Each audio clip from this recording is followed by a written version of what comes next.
जी देवेंद्र जी, आज का क्या कार्यक्रम था आपका? देखिए, आज का कार्यक्रम ये था कि आज जैसे कि हम इस सभी शिव सैनिकों के लिए बड़े दुख का विषय है कि आज हमारे हिंदू हृदय सम्राट माननीय बाला साहब ठाकरे जी की पुण्यतिथि है।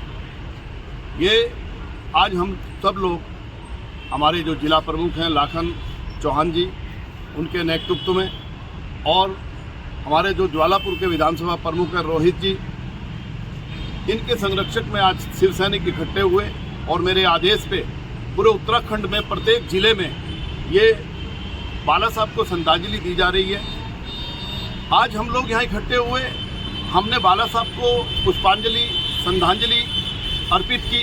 सभी शिव सैनिकों ने बाला साहब के जो विचार थे, बाला साहब की जो बातें थी, बाला साहब का जो एक रहने का एक अंदाज था, उसको सभी शिव सैनिकों ने अपने दिलो जहन में बसाया, चर्चा करी। आज हमने सब ने उनको याद किया और माँ गंगा से दूध अभिषेक कर कर माँ गंगा में हमने बाला साहब की लंबी उम्र की कामना की। अब आप सोच रहे होंगे कि लंबी उम्र जो व्यक्ति धरती से चला गया, उसकी लंबी उम्र की कामना कैसे की जा सकती है? तो मैं आपको बताना चाहता हूँ कि बाला साहब कभी जीवन में गए नहीं हैं। जब तक सूरज चांद रहेगा, बाला साहब का नाम रहेगा। आज मैं आपको बताना चाहता हूं, आप ये देख रहे होंगे, एक छोटा सा हमारे हरिद्वार जिले का कार्यक्रम है, आप देख रहे होंगे। मैं आपको बताना चाहता हूं कि बाला साहब लाखों शिव सैनिकों के दिलो दिमाग में आज भी जिंदा है और ये संख्या बढ़नी है। पूरे हिंदुस्तान में शिवसेना राजनीतिक रूप से माननीय एकनाथ शिंदे साहब एक ऐसे मुख्यमंत्री जिन्होंने महाराष्ट्र के अंदर हमारी गौ माता को राज्य माता का दर्जा दिलाया। भारत में एकमात्र ऐसा मुख्यमंत्री है जिसने गौ माता के लिए ये कार्य किया है।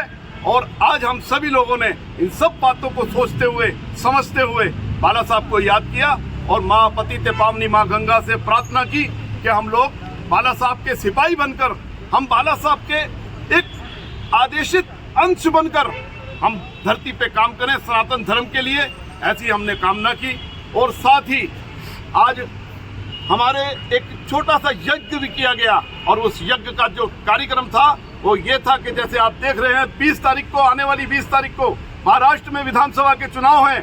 तो आज सभी शिव सैनिकों ने माँ गंगा के तट पर हरि के द्वार हरिद्वार में, देवनगरी उत्तराखंड के अंदर कई जगह हम लोगों ने यज्ञ किए।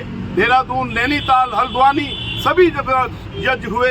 यज्ञ होकर के हम लोगों ने अपनी आत्मा तृप्त की और ये प्रार्थना की कि आने वाले जो विधानसभा के चुनाव हैं, उन चुनाव के अंदर शिवसेना की जीत होगी और माँ गंगा, हमारी जो माँ गंगा है, हमारे जो भगवान है, वो महाराष्ट्र की जनता को सद्बुद्धि देंगे। और मैं कहना चाहता हूँ महाराष्ट्र की जनता से कि यदि अब की बार आप चूक गए तो बड़ा मुश्किल हो जाएगा। इस हिंदुस्तान में हम सर उठा करके चल नहीं पाएंगे, क्योंकि ये महाराष्ट्र की जीत शिवसेना की जीत नहीं होगी। ये महाराष्ट्र की जीत हमारे सनातन धर्म की जीत होगी। ये महाराष्ट्र की जीत एकनाथ शिंदे साहब की जीत नहीं होगी। ये महाराष्ट्र की जीत हमारे हिंदू धर्म की होगी, हमारी गौ माता की होगी। ऐसी कामनाओं के साथ हम सब लोगों ने आज बाला साहब को याद किया और होने वाले महाराष्ट्र में होने वाले चुनाव में हम लोगों ने उसके लिए यज्ञ किया। ईश्वर हमारी इच्छाएं हैं उनको पूरा करे और हम इसी तरीके से हाथ में हाथ डालकर सनातन धर्म के सभी लोग सनातन धर्म के लिए कार्य करते रहें। ये मेरी आपके चैनल के माध्यम से सभी को एक संदेश है। बहुत बहुत धन्यवाद। शिवसेना जिंदाबाद, बाला साहब ठाकरे अमर रहे, देवेंद्र प्रजापति जिंदाबाद।